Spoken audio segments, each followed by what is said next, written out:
दो पक्षों में था, पांडव और कौरव। अच्छा बताइए, महाभारत के युद्ध में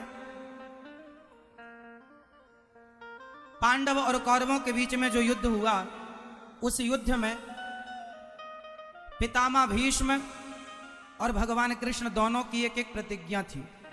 पितामह भीष्म की प्रतिज्ञा थी, कल के युद्ध में मैं पांडवों को समाप्त कर दूंगा,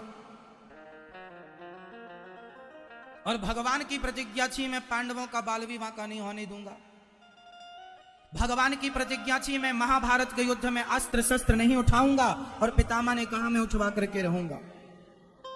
यह बात उन दिनों की है जब भीष्म पितामह पर कौरवों ने यह आरोप लगाया कि आप पक्षपात कर रहे हैं युद्ध में, आप पांडवों का भला चाह रहे हैं, आप पांडवों को मारना ही नहीं चाहते पितामह। जब ये आरोप लगा तो भगवान अब भीष्म पितामह ने प्रतिज्ञा कर ली, कल के युद्ध में मैं पांडवों को मार दूंगा, या मेरा युद्ध कल का अंतिम युद्ध होगा, या उनका युद्ध आखिरी होगा, या मेरा युद्ध आखिरी होगा। चलो भैया, अब ये खबर हवा की तरफ फैल गई। जब द्रौपदी माता ने सुना कि कल मेरे पतियों को पितामह भीष्म मारेंगे, दौड़ी दौड़ी भगवान की शरण में, हे पतित पावन रक्षा कीजिए। क्या हुआ? कल के युद्ध में पांडवों को मारने की प्रतिज्ञा पितामह ने ली, और पितामह की प्रतिज्ञा अधूरी तो होती ही नहीं है, रक्षा करो। भगवान बोले अब मैं कुछ नहीं कर सकता, जो करना है आपको ही करना, हमें हाँ हम क्या कर सकती हैं? भगवान बोले सब कर सकती हो तुम, चलो मेरे साथ। रात्रि के समय पितामह भीष्म के कक्ष में द्रौपदी गई। भगवान ने कहा लंबा घूंघट डालो, पितामह को प्रणाम करो। पितामह को प्रणाम किया। पितामह को लगा दुर्योधन की पत्नी है, आशीर्वाद दे दिया, सौभाग्यवती भव। देखो बड़े बुजुर्गों को प्रणाम करने का कितना लाभ है। द्रौपदी ने पांचों पतियों की रक्षा केवल प्रणाम करके कर ली। झुकता वही है जिसमें जान होती है, अकड़ खास मुर्दे की पहचान होती है। इसलिए बड़ों को, सास ससुर को, बड़े बुजुर्गों को, गुरुजनों को प्रणाम करना चाहिए। सास ससुर को करो, पति को करो प्रणाम। भगवान दासानुदासो भवितास्मि भूया अहम भक्त पराधीना यस्वतंत्र वध्वज। भगवान भक्तों के अधीन है। द्रौपदी से पितामह ने कहा तुम्हारे पति के रक्षक भगवान है, ये पितामह क्या मारेगा? कल का युद्ध मेरे जीवन का अंतिम युद्ध होगा। और जो बाणों की बरसात की, तब भगवान रथ का पहिया लेकर चले। भक्त के लिए भगवान ने अपनी प्रतिज्ञा तोड़ दी। ऐसे भगवान है जो भक्त के लिए प्रतिज्ञा तोड़ते। महाभारत के युद्ध में सारे लोग मारे गए, अर्थात 99 कौरव मारे गए। अच्छा, आपको पता है माता गांधारी ने आंखों की पट्टी उतारी थी। मैया बताओ, आंखों की पट्टी किसे बचाने के लिए उतारा था माता गांधारी ने? मैया बताएंगे किसके लिए? हाँ, दुर्योधन। ये वाली मैया बताएंगे। पीछे की मैया जो खड़ी है वो मैया बताएंगे। सुनो, किसके लिए उतारा? द्रौपदी गांधारी माने आंखों की पट्टी, दुर्योधन को बचाने के लिए। अच्छा, पूरा प्रयास कर लिया गांधारी ने दुर्योधन को बचाने का, फिर भी बच पाया? जोर से। अधर्मी को बचाने की कितनी भी आप कोशिश कर लो, लेकिन अधर्मी बच नहीं सकता। इसलिए बचाने वाली गांधारी नहीं है। माता गांधारी ने पट्टी उतारी जरूर है आंखों की, पर माता ने जरा देर कर दी। आंखों की पट्टी मां गांधारी आपने तब उतारी होती जब माता द्रौपदी की साड़ी खींच रही थी। आपने द्रौपदी की लाज के लिए बचाई होती है साड़ी, एक पट्टी उतारी होती तो आपके पुत्र का अंत ना होता, आपका सर्वनाश ना होता। देर कर दी मैया। जब आपके बच्चे गलत रास्ते पर चले और तब आप आंखों में पट्टी बांध के बैठी हो तो समय से उतार लेना, वरना कहीं आपको भी आंखों की पट्टी उतारने में देर ना लग जाए। कई बार माँ बाप को तब समझ में आता है जब बच्चे बिगड़ जाते हैं। यही मैसेज है कि बच्चे जब बिगड़ रहे होते हैं, गलत कर रहे होते हैं, तब तुम्हारी पट्टी नहीं उतरती आंखों की, और जब गलत हो जाते हैं तब पट्टी उतरती है। तो अब पछताए होते क्या जब चिड़िया चुग गई। समय रहते ध्यान दो बच्चों पर, कहीं तुम्हारा बेटा दुर्योधन के रास्ते पर ना चल पड़े। हाँ मेरी माँ, मैया, ओ मैया, सुन रही हो ना मेरी माँ? दुर्योधन जैसा पापी, दुर्योधन जैसे पापियों को बचाने के लिए पट्टी उतार दी माँ गांधारी ने। वाह, गजब है माता गांधारी। बचाना चाहिए था द्रौपदी को, तब ना पट्टी उतरी। ऐसे दुष्ट आदमी को बचा रही हैं। देख लो, गांधारी जैसी माताएं भी जब पक्षपात करने लग जाएंगी, अधर्म का साथ देने लग जाएंगी, तो ये धर्म को फिर थामेगा कौन? क्यों?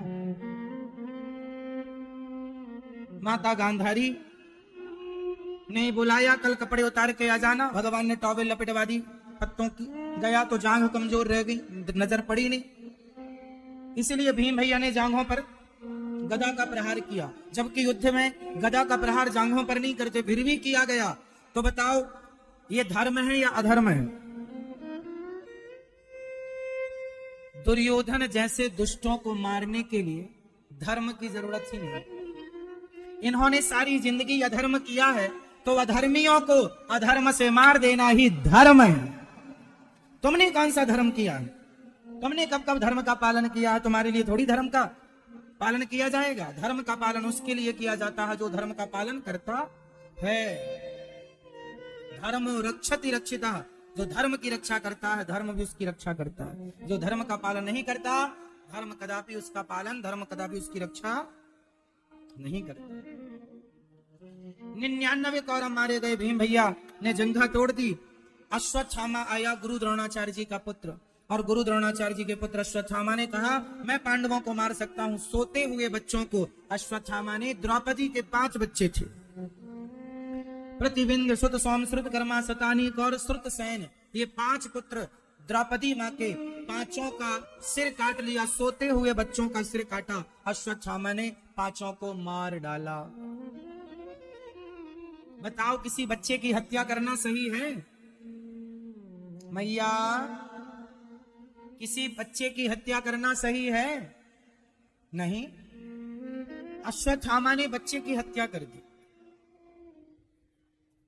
उन बच्चों को मार दिया जो सोते रहे, अबोध थे, 5 का सिर काट दिया। अर्जुन दुर्योधन के पास गया, मैंने तुम्हारे दुश्मनों को मार दिया, ध्यान से देखा ये पांडव नहीं, पांडव पुत्र हैं। दुर्योधन की उसी समय मृत्यु हुई।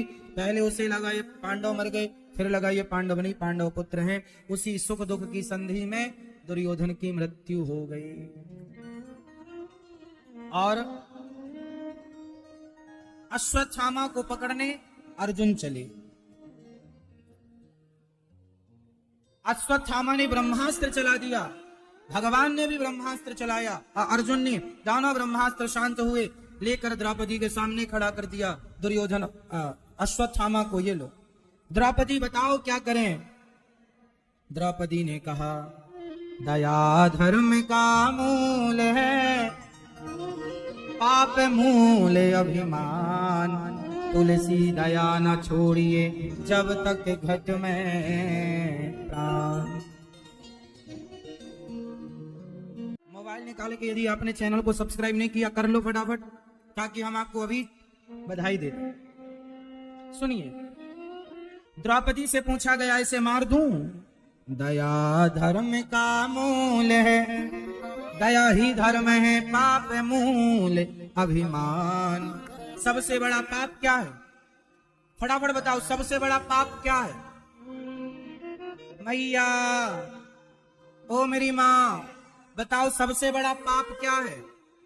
जोर से, जोर से। सबसे बड़ा पाप है अभिमान करना, सबसे बड़ा पाप है झूठ बोलना। दया धर्म का मूल है, पाप मूल अभिमान, तुलसी दया ना छोड़िए जब तक घट में। दया कीजिए, दया कीजिए, जब तक घट में प्राण है तब तक दया करते रहिए। दया करना जरूरी है। आप लोगों ने देखो, आप इतने दयालु हैं कि आप लोगों के दया के कारण आज गौरी गोपाल वृद्धाश्रम में 262 माताएं हैं। आपको उन माओं पर करुणा आई, दया आई, जिसके कारण आप में से किसी ने उन माओं के रहने के लिए कमरा बनवाया, किसी ने माओं के लिए छत डलवाई, किसी ने माओं को गोद लेकर सेवा की। आप जैसे दानवीर और दयालु भक्तों के बल पर गौरी गोपाल आश्रम में इतनी बड़ी सेवा चल रही है वृद्ध माओं की। तो भगवान परम दयालु हैं, पर आप जैसे भक्त भगवान के ही भक्त हैं, इसलिए आपके अंदर भी करुणा है। गौरी गोपाल आश्रम में वृद्ध माओं के साथ साथ अन्य क्षेत्र की सेवा चल रही है। 12 महीने अखंड सवेरे से शाम तक लंगर चलता है, बड़ा लंगर, कोई आए कितने भी लोग, सबको पेट भर भोजन मिलता है। ये सेवाएं आप लोगों के बल पर चल रही हैं। पीछे कार्यालय लगा हुआ है, आप भी अपना नाम लिखाकर मां की सेवा से, अन्य क्षेत्र की सेवा से अपने आप को जोड़ सकते हैं। आप भी एक दिन का अन्य क्षेत्र अपनी ओर से कराकर आप भी मां को गोद लेकर इन सेवाओं से जुड़ें, ताकि आपकी रोटी भी इस माघ के महीने में वृंदावन की पावन धरा पर साधु संतों को बटे और आप इस पुण्य के अधिकारी बने। प्रिय भक्तों, द्रौपदी से पूछा गया, भगवान ने पूछा कि बताओ क्या करें, क्या करें इसके साथ, मार दें छोड़ दें? द्रौपदी ने कहा छोड़ दो। दया, द्रौपदी ने दया, क्योंकि द्रौपदी एक मां है और मां कैसी होती है? करुणामयी। आप में से कितने लोग अपनी अपनी मां की सेवा करते हैं? मां की सेवा कितने लोग करते हैं? हाथ उठा लो। सासू मां की सेवा कितने लोग करते हैं? हाथ उठाओ। आप सेवा करती हो ना मेरी मां? आप सेवा करते हो? मां, अपनी मां की सेवा करना, हाँ, अपनी सासू मां से प्यार करना, क्योंकि मां करुणा की मूर्ति है। अच्छा, बहुएं हमसे हमेशा कहती हैं महाराज हमारी सास ने हमें कुछ नहीं दिया। अच्छा बताओ, आप में से कितनी बहुएं ऐसी हैं जिनकी सास ने कुछ नहीं दिया? आपको हाथ उठाओ।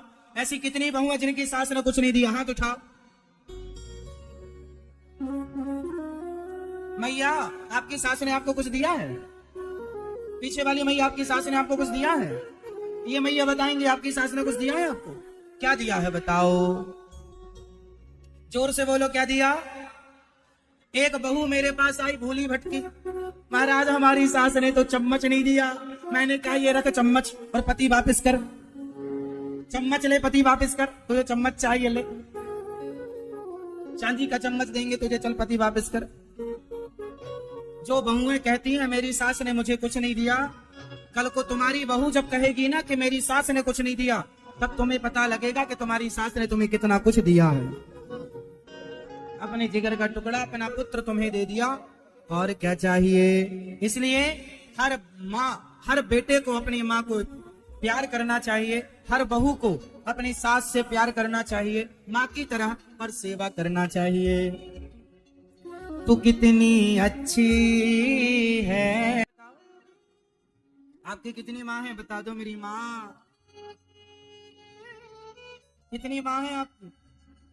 आपकी एक अपनी माँ जन्म देने वाली, एक सासू माँ, टोटल 2, और भी आपने किसी को माँ माना होगा। धर्म की तो 3, और कोई तो 4, और तो 5, और तो 6, पर यह दास की 262 माताएं तो गौरी गोपाल आश्रम में रहती हैं प्रेजेंट में, और माताओं के लिए एक बड़ा आश्रम बन रहा है जहां 1000 माएं रह सकें। अच्छा ये बताओ, ये माओं की सेवा करना, ये दास अनिरुद्ध अपने धर्म का, अपने इंसानियत का परिचय देकर सही कर रहा है या गलत? बस मेरी माँ, आप में से कितनी माए बहन, मेरे भाई मेरे साथ हैं इस काम में? आप चाहते हैं कि ये दास अनिरुद्ध सेवा करता रहे, तो आप कितने लोग मेरे साथ हैं? आप, यदि, मैं ये नहीं कहता कि आप धन से मेरा साथ दीजिए, आप अपने मन से आप आशीर्वाद देकर भी मेरा साथ दे सकते हैं। यदि धन देने के लायक हैं तो धन दीजिए, जितना आपको ईश्वर ने देने लायक बनाया।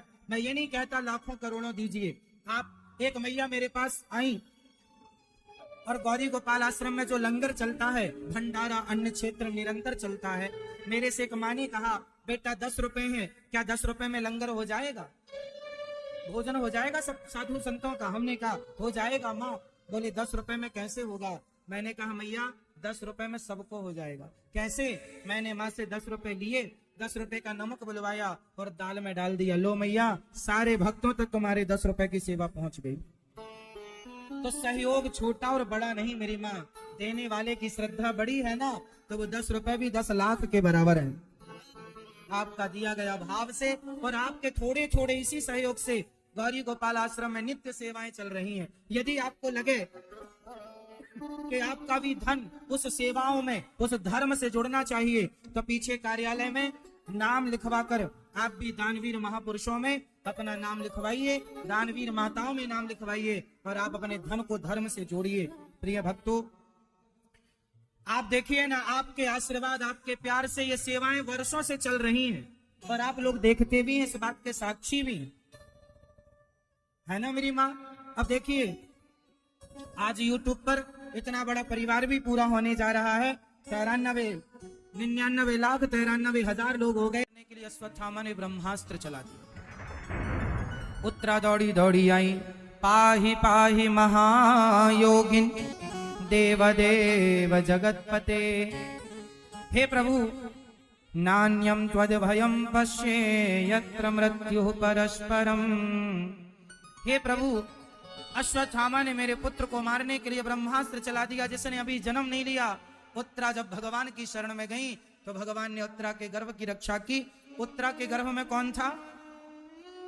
मैया बताओ, उत्तरा के गर्भ में कौन था?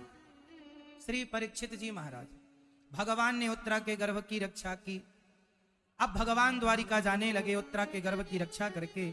तब कुंती बुआ ने हाथ जोड़कर कहा, कृष्णाय वासुदेवाय देवकी नंदनाय च नंद गोप कुमाराय गोविंदाय नमो नमः। कुंती बुआ ने आज भगवान से हाथ जोड़कर कहा, हे श्याम सुंदर, आज मैं आपसे कुछ मांगना चाहती हूँ। हाँ बुआ, मांगो, क्या चाहती हो? क्या चाहिए? श्याम सुंदर, आज मैं आपसे क्या मांगा था कुंती बुआ ने भगवान से?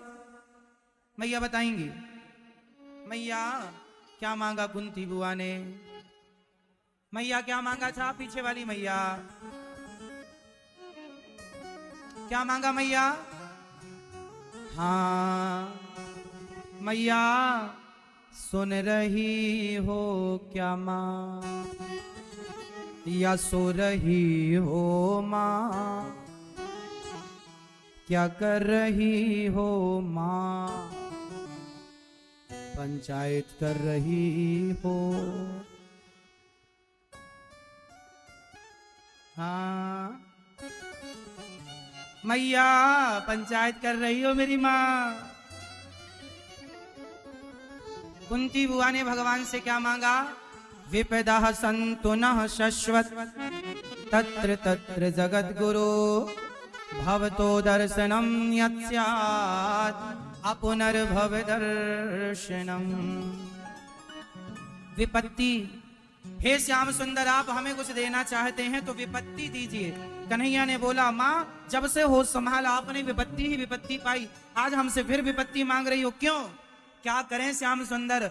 दुखों से अगर चोट खाई न होती तो कन्हैया तुम्हारी याद आई न होती। हमें तो दुखों ने इंसान बना दिया। हे श्याम सुंदर, हमें विपत्ति दो। अच्छा, माता कुंती ने बड़ा कष्ट पाया है अपने जीवन में। बताओ, कुंती के पति का नाम क्या है? हाँ, क्या कह रही हो? माता कुंती के पति का नाम बताओ। पांडु। माता कुंती के पति की मृत्यु हो गई थी। पांचों बच्चे तब छोटे थे। छोटे छोटे बच्चों में पति की मृत्यु हो गई। धृतराष्ट्र ने पांडु का जो अधिकार था, पांडु राजा थे, जब जाया करते थे तो धृतराष्ट्र को राजगद्दी पे बिठा दिया करते थे। इन्हें लालच आ गया और उन्होंने राज्य दिया नहीं, कुछ भी ना दिया। जंगल में दर दर की ठोकर खानी पड़ी। और तो और लाक्षागृह में बंद करके कौरवों ने पांडवों में आग लगा दी। जब आग लगाई तब लाक्षागृह से किसने बचाया था मेरी माँ? भगवान ने रक्षा की, भगवान ने बचाया। इसलिए कौरवों ने बहुत षड्यंत्र रचा पांडवों को मारने के लिए। पर कहते हैं ना, बचाने वाले भगवान, मारने वाला है भगवान, बचाने वाला है भगवान। पर कौरवों ने, पर बचाने वाले भगवान। गुफा के रास्ते भगवान ने कृपा की और भागे, जंगल में चले गए। कौरवों ने तो तेरही बेरही भी कर दी थी पांडवों की। अच्छा, धृतराष्ट्र बड़े खुश भय, ठीक मर गए, हमारे बच्चों का राज्य अब आनंद से प्राप्त हो जाएगा। लेकिन जो आदमी दूसरे का बुरा सोचता है ना, और जो दूसरों का बुरा करता है, देर सवेर भगवान सबका हिसाब रखे हैं ना। तुमने किसी का बुरा किया नहीं पर सोचा है, तो भी तुम्हारा बुरा होगा। सोचा क्यों? क्यों सोचा? अरे अच्छा सोचो ना किसी के बारे में, बुरा क्यों सोचना? अब सोचा है तो फिर बुरा हुआ। प्रिय भक्तों, भगवान से कुंती माँ ने कहा, जब जब विपत्ति आई है गोविंद आप दर्शन देने आए, ऐसे सुख का क्या करें जिस सुख में आप चले जाएं। बार बार माता कुंती को सुख मिला, पर सुख में भगवान चले गए, और जब जब दुख आया भगवान आए। ऐसे सुख पर पत्थर पड़े जो कृष्ण हृदय से जाएं।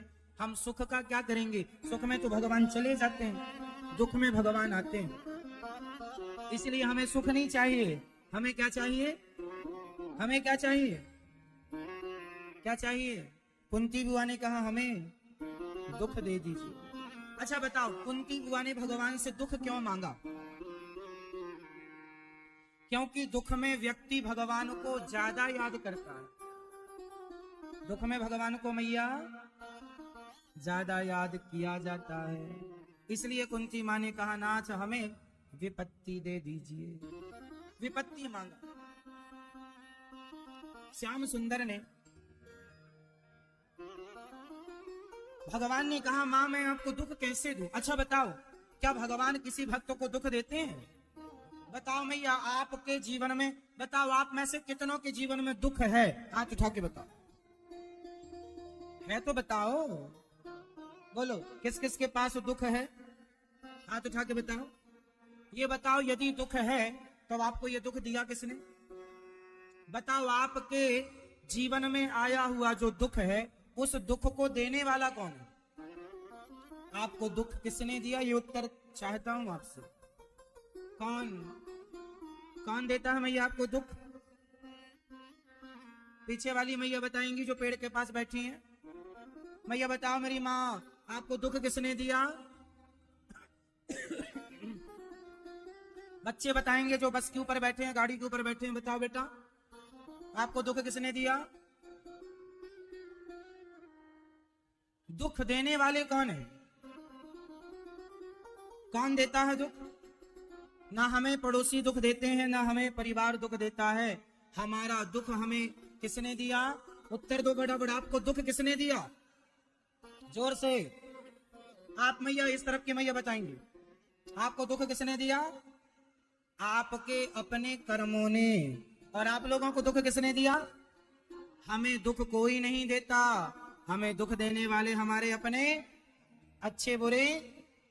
हाँ, हमारा दुख हमें, आप बुरा कर्म करेंगे तो दुख पाएंगे। न देना दोष किस्मत को, विपत्ति तो सब पे आती है। विपत्ति क्यों आती है? दुख क्यों आता? आप जो पाप करते हैं वही पाप विपत्ति बन के आती है। इसलिए कहता हूं, पाप ना करो।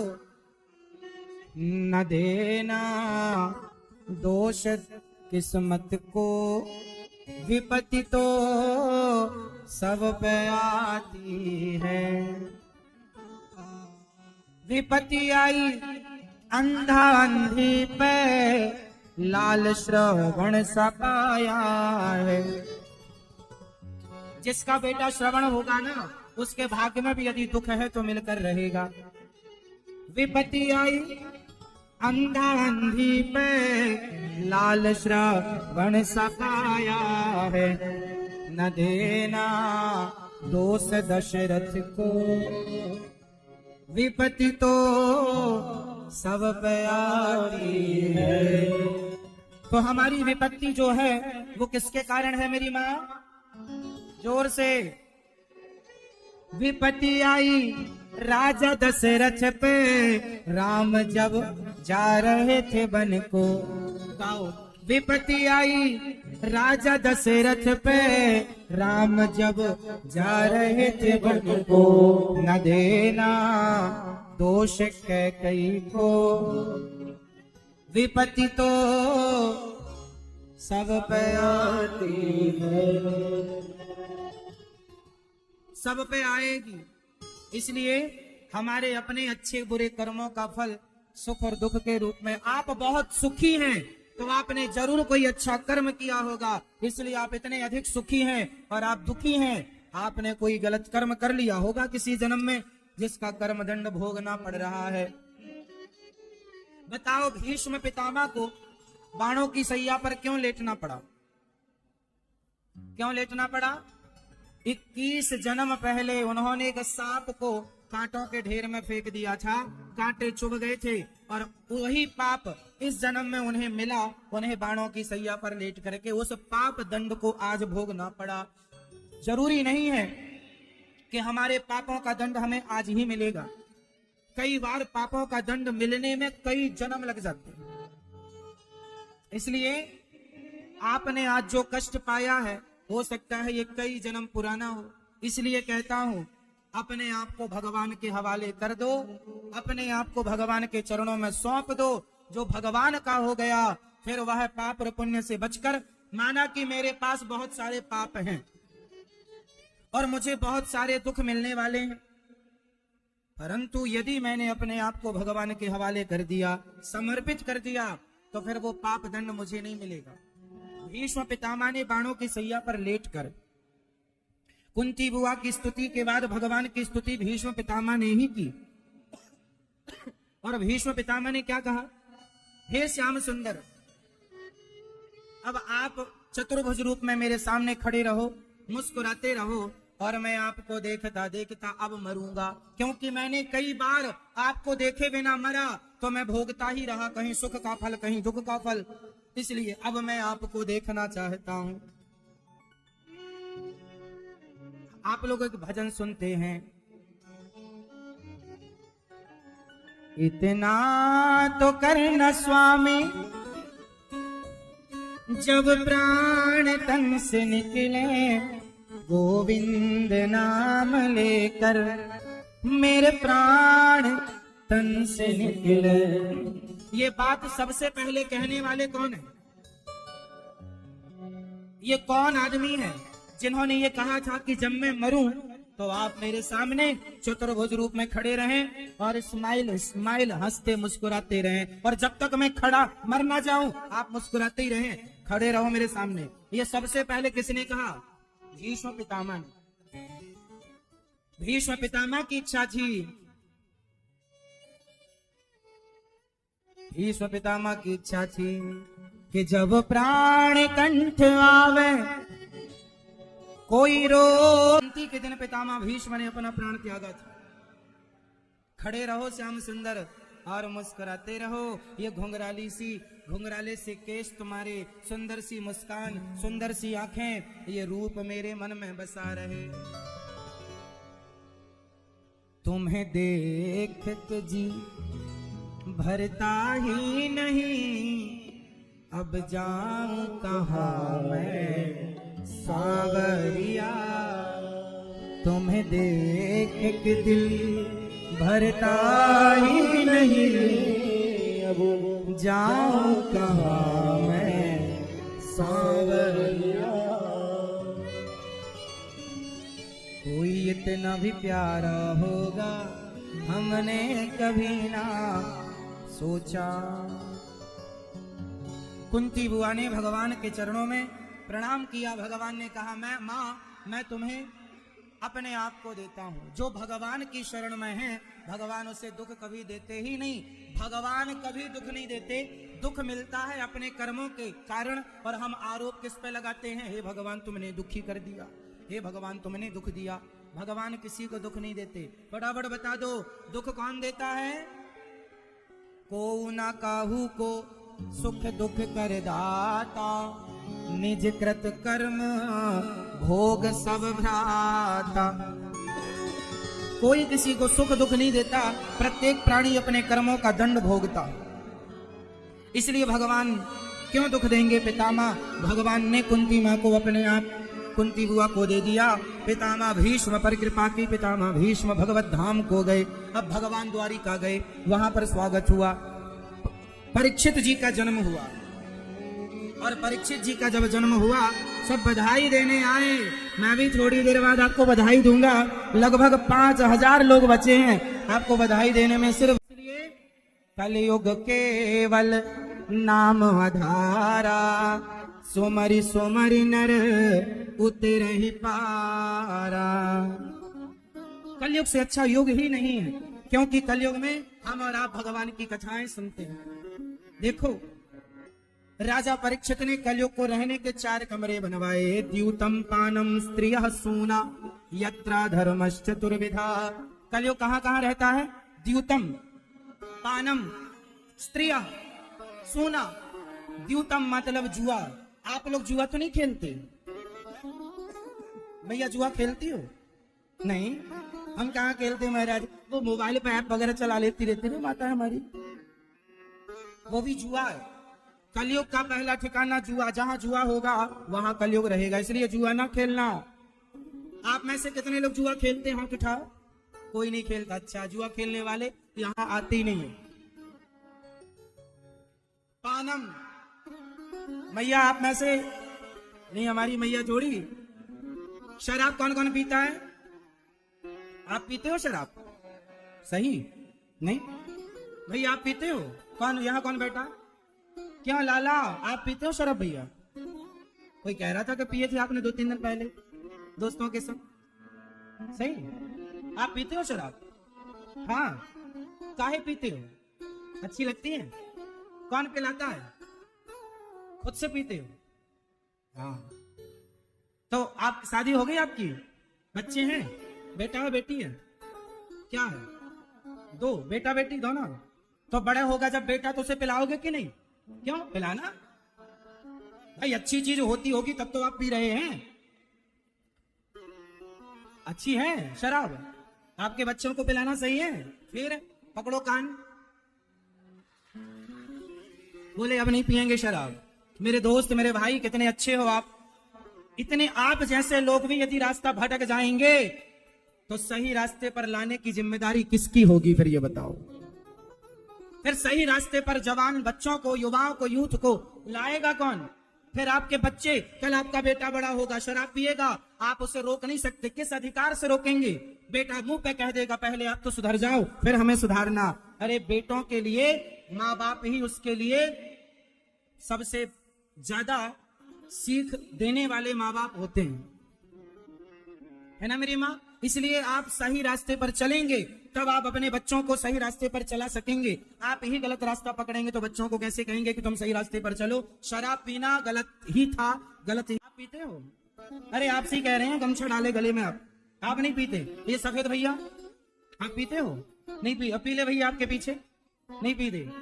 अच्छा, ये टोपी वाले भैया नहीं पीते? फिर अच्छा है, आप दिल्ली वाले नहीं पीते इसलिए दिल्ली सुरक्षित है। आप जैसे लोगों के बल पर ये दिल्ली ठीक है।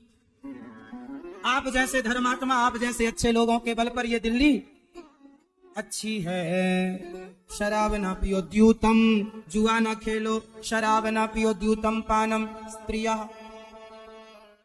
पराई स्त्री और पराये पुरुष पर भी नजरें मत रखो। पराई स्त्री से बचो और पराये पुरुष से बचो। पर नारी पैनी छुरी 3 तरफ से खाए। धन हरे यौवन हरे और घोर नरक ले जाए। पराई नारी पैनी छुरी के बराबर। पराई स्त्री से बचिए, पर पुरुष से बचिए। रावण पराई नारी के चक्कर में पड़ा, सर्वनाश। कलयुग का स्थान जुआ। कलयुग का जहां जुआ होगा वहां कलयुग, जहां शराब होगी वहां कलयुग। और पराई स्त्री पराय पुरुष, पराये पुरुष की तरफ मत देखो, पराई स्त्री की तरफ मत देखो, वरना कलयुग खोपड़ी पर बैठ के बुद्धि भ्रष्ट कर देगा। और चौथा मांस, अंडा, मुर्गी, मछली, बकरा, बकरी। मांस खाते हो आप? नहीं, मांस नहीं खाते। अंडा, अंडा भी नहीं खाते। आप भैया क्या खाते हो? मांस खाते हो आप? नहीं खाते मांस। आप खाते हो? पीछे वाले दादाजी साउंड के बगल में खड़े हैं सफेद वाले, नहीं मांस खाते हैं? अंडा, मुर्गी, बकरा, आदमी कुछ नहीं खाते महाराज। हम शुद्ध दाल चावल सब्जी रोटी खाते हैं, कुछ नहीं खाते। अच्छा है, मांस खाने से जीव हत्या करने का पाप लगता है। और किसी की, अरे 99,99,000 देख लीजिए भाई, दिखा दो।